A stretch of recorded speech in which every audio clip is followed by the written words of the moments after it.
क्या यूएफओ सच में होते हैं? अगर होते हैं तो क्यों सभी देशों की सरकारें इस राज को आम लोगों से छुपाती हैं? अलास्का के ऊपर से उड़ते हुए जापान एयरलाइन फ्लाइट के कप्तान ने जो देखा, उस पर यकीन करना शायद इतना आसान नहीं है। लेकिन जो कुछ भी रेडार सिस्टम में रिकॉर्ड हुआ उसे झुटलाया भी नहीं जा सकता। क्या हुआ जब आसमान में उड़ते हुए प्लेन को यूएफओ ने चारों तरफ से घेर लिया? जानने के लिए बने रहिए हमारे साथ।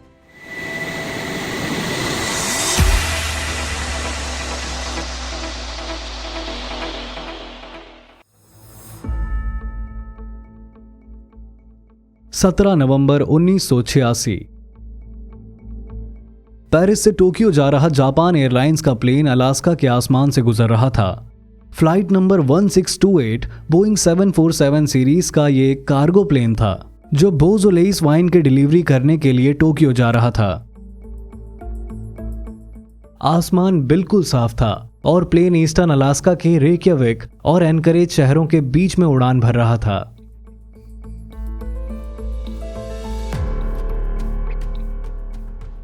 फ्लाइट के कप्तान केंजो तेरोची थे, जो जापान एयरलाइन ज्वाइन करने से पहले एक फाइटर पायलट भी रह चुके थे। कप्तान केंजो तेरोची के पास लगभग 10,000 घंटे का फ्लाइंग एक्सपीरियंस था। फ्लाइट में उस दिन उनका साथ को पायलट ताकानोरी तामाफूजी और फ्लाइट इंजीनियर योशियो सुकुबा दे रहे थे। कुल मिलाकर प्लेन में उस दिन 3 क्रू मेंबर सवार थे। शाम के लगभग 5:15 बजे प्लेन जब 35,000 फीट की ऊंचाई पर उड़ रहा था तो कप्तान तेरोची को प्लेन के लेफ्ट साइड में उड़ते हुए 2 अजीब सी एयरक्राफ्ट नजर आते हैं जो उनके प्लेन से लगभग 2000 फीट नीचे उड़ रहे थे। कप्तान को लगा कि ये शायद मिलिट्री एयरक्राफ्ट हैं। 3-4 मिनट तक अजीब से दिखने वाले वो दोनों एयरक्राफ्ट जापान एयरलाइन फ्लाइट के लेफ्ट साइड में ही उड़ते रहे। लेकिन तभी अचानक बहुत ही तेजी से वो दोनों एयरक्राफ्ट ठीक एकदम प्लेन के सामने आकर उड़ने लगे। प्लेन के ठीक सामने महज 500 फीट की दूरी पर उड़ रहे दोनों एयरक्राफ्ट में से अजीब सी तरह की तेज रोशनी निकल रही थी, जिसकी गर्मी जापान एयरलाइंस के पायलट अपने प्लेन के कॉकपिट में भी महसूस कर रहे थे। दोनों एयरक्राफ्ट के पीछे से निकल रही तेज रोशनी के कारण जापान एयरलाइन के पायलट को वो एयरक्राफ्ट ठीक से दिखाई नहीं दे रहे थे और वो समझ नहीं पा रहे थे कि उड़ते हुए ये अजीब से एयरक्राफ्ट क्या हैं। ये सब देखकर first officer Yoshio Tsukuba Anchorage ATC से कांटेक्ट करते हैं और पूछते हैं कि क्या एटीसी को उनके प्लेन के ठीक सामने उड़ रहे इस एयरक्राफ्ट की कोई जानकारी है। ये सुनकर एटीसी कंट्रोलर कार्ल हेनली थोड़े हैरान होते हैं और दोबारा से फर्स्ट ऑफिसर योशियो सुकुबा से पूछते हैं कि आप क्या कह रहे हैं। जब फर्स्ट ऑफिसर उसे दोबारा से कहता है कि उनके प्लेन के सामने 2 अजीब एयरक्राफ्ट उड़ रहे हैं तो एटीसी कंट्रोलर कार्ल हेनली उन्हें बताते हैं कि उसे उनके सामने उड़ रहे इन दोनों एयरक्राफ्ट की कोई जानकारी नहीं है। ATC controller Carl Henley pilot से पूछता है कि क्या वो उसे बता सकता है कि वो दोनों एयरक्राफ्ट कैसे दिखते हैं, ताकि वो पता कर सके कि उस एरिया में दूसरा कोई मिलिट्री या पैसेंजर प्लेन तो नहीं उड़ रहा। पायलट एटीसी कंट्रोलर से कहते हैं कि वो दोनों एयरक्राफ्ट को पहचान नहीं पा रहे हैं। उन्हें सिर्फ एयरक्राफ्ट से निकलती हुई रोशनी दिख रही है जो कुछ सफेद और पीले रंग के जैसी दिख रही है। ये सुनकर एटीसी कंट्रोलर पायलट से कहता है कि वो उन दोनों एयरक्राफ्ट पर नजर बनाए रखें और एटीसी टावर को इसकी लगातार जानकारी देते रहें। एक दूसरे के ऊपर उड़ रहे वो दोनों एयरक्राफ्ट अचानक से अब एक दूसरे के साथ साथ उड़ने लगते हैं। अपने पूरे करियर में किसी भी पायलट ने ऐसे किसी एयरक्राफ्ट को नहीं देखा था। हैरानी और परेशानी के साथ तीनों पायलट्स अपने सामने उड़ते हुए उन एयरक्राफ्ट पर नजर बनाए हुए थे कि तभी अचानक उनमें से एक एयरक्राफ्ट एक झटके के साथ आसमान के दूसरे कोने में जाकर गायब हो जाता है। वो एयरक्राफ्ट इतनी तेजी से उड़कर जाता है मानो एकदम से आसमान ने ही उसे निगल लिया हो।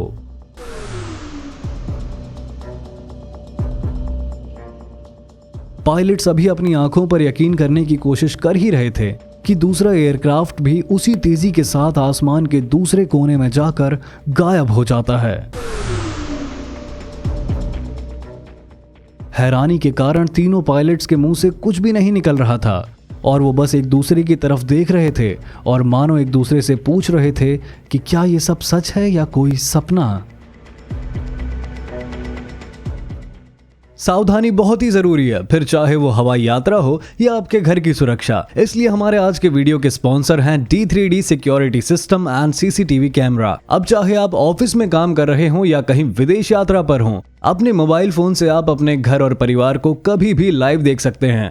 इसी तरह D3D सिक्योरिटी सिस्टम लगाकर आप अपने घर में किसी भी अनजान आदमी को आने से रोक सकते हैं। D3D सिक्योरिटी और CCTV को इस्तेमाल करना बहुत ही आसान है और कीमत में भी D3D के सभी प्रोडक्ट बहुत ही किफायती प्राइस पर उपलब्ध हैं। इसी के साथ डिस्क्रिप्शन में हम आपको एक स्पेशल कूपन कोड भी दे रहे हैं, जिसका उपयोग करके आप स्पेशल डिस्काउंट भी पा सकते हैं। तो देर किस बात की, अपने परिवार को दीजिए सुरक्षा का तोहफा। और आइए इसी के साथ वापस आते हैं अपनी केस स्टडी पर।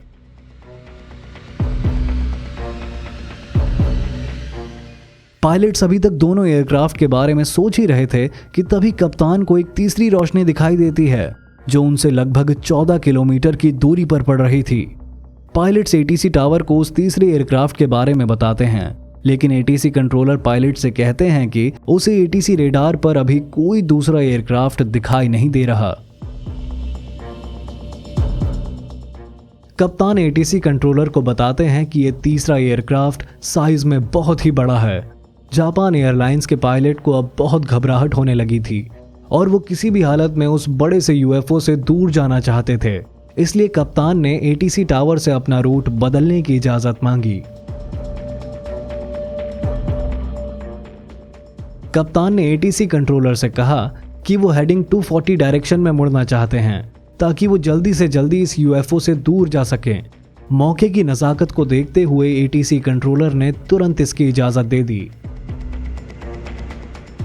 अपनी डायरेक्शन चेंज करने के बाद जापान एयरलाइन के कप्तान प्लेन की हाइट घटाकर उसे 35,000 फीट से 33,000 फीट पर ले आए,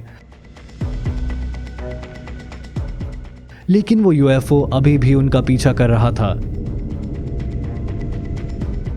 ये सब जानने के बाद ATC कंट्रोलर कप्तान से दोबारा अपनी डायरेक्शन बदलकर 360 हेडिंग डायरेक्शन में मुड़ने की सलाह देते हैं। प्लेन की डायरेक्शन बदल जाने के बाद ATC कंट्रोलर कप्तान से पूछता है कि क्या वो UFO अभी भी उनका पीछा कर रहा है। कप्तान प्लेन की विंडस्क्रीन से आसपास देखता है, लेकिन वो UFO अब कहीं नजर नहीं आ रहा था। ये देखकर कप्तान चैन की सांस लेता है और ATC कंट्रोलर को बताता है कि वो UFO अब दिखाई नहीं दे रहा।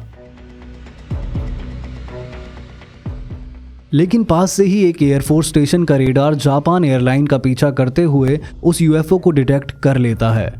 एयरफोर्स स्टेशन का स्टाफ एनकोरेज ATC टावर को कॉल करके बताता है कि कोई अनजान एयरक्राफ्ट अभी भी जापान एयरलाइन का पीछा कर रहा है। इसके तुरंत बाद ATC कंट्रोलर जापान एयरलाइन के कप्तान को कॉल करके इसकी जानकारी देते हैं कि वो UFO अभी भी उनका पीछा कर रहा है। ATC कंट्रोलर एयरफोर्स स्टेशन को कॉल करके पूछता है कि क्या एयरफोर्स जापान एयरलाइन की मदद करने के लिए किसी फाइटर प्लेन को भेज सकते हैं।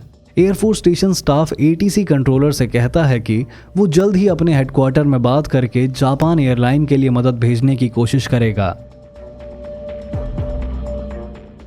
ATC कंट्रोलर जब ये खबर जापान एयरलाइन के कप्तान को देता है तो कप्तान ये कहकर एयरफोर्स की मदद के लिए इनकार कर देता है कि वो कुछ देर और इंतजार करना चाहेंगे ताकि वो UFO अपने आप वहां से चला जाए। इसके बाद ATC कंट्रोलर उस एरिया में उड़ान भर रही सभी फ्लाइट से कहता है कि वो सब जापान एयरलाइन के पास जाकर उस पर नजर रखें। वहां से गुजर रहा यूनाइटेड एयरलाइन का एक प्लेन ATC कंट्रोलर को बताता है कि वो जापान एयरलाइन के पास पहुंच गया है, लेकिन उसे आसमान में कोई UFO या अनजान एयरक्राफ्ट दिखाई नहीं दे रहा। तब तक वो अनजान UFO भी अचानक वहां से गायब हो चुका था। UFO के गायब हो जाने के बाद जापान एयरलाइन अपनी उड़ान जारी रखती है और लगभग 6:20 पर एनकरेज एयरपोर्ट पर सकुशल लैंड करती है।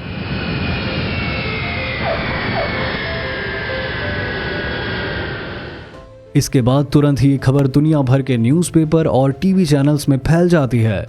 जापान एयरलाइन का कप्तान एक इंटरव्यू में बताता है कि वो अनजान एयरक्राफ्ट एक UFO ही था।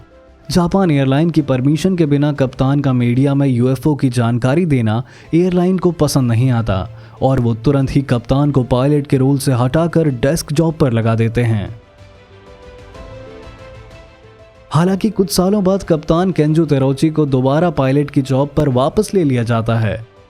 मीडिया में खबर आने के बाद अलास्का रीजन की FAA टीम अपने डिवीजन हेड जॉन कॉलिन से पूछती है कि मीडिया में यूएफओ के बारे में क्या कहना है।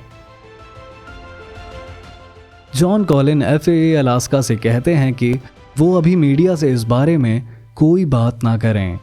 इसके बाद John Colin vice admiral Donald E को इस घटना की जानकारी देते हैं।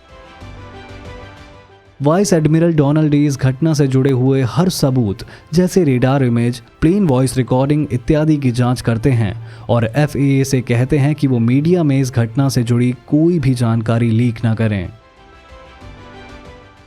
एक सोचे समझे प्लान के तहत इस घटना से जुड़ी सारी जानकारी को छुपा दिया जाता है।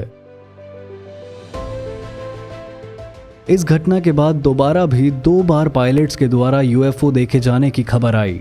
पहली खबर 29 जनवरी 1987 को आई, जिसमें अलास्का एयरलाइन फ्लाइट 53 के पायलट्स ने यूएफओ देखने की बात कही। दूसरी खबर इसके अगले दिन 30 जनवरी 1987 को आई, जिसमें यूएस एयरफोर्स KC-135 फ्लाइट 53 के फाइटर पायलट्स ने यूएफओ देखने की बात कही।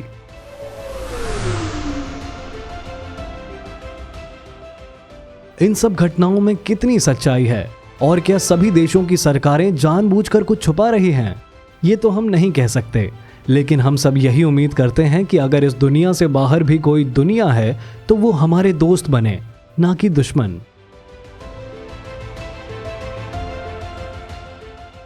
अगर आपको हमारी मेहनत पसंद आ रही है तो कृपया लाइक और सब्सक्राइब बटन पर क्लिक करके हमारा हौसला बढ़ाएं। आपके सहयोग के लिए हम सदैव आपके आभारी हैं। धन्यवाद।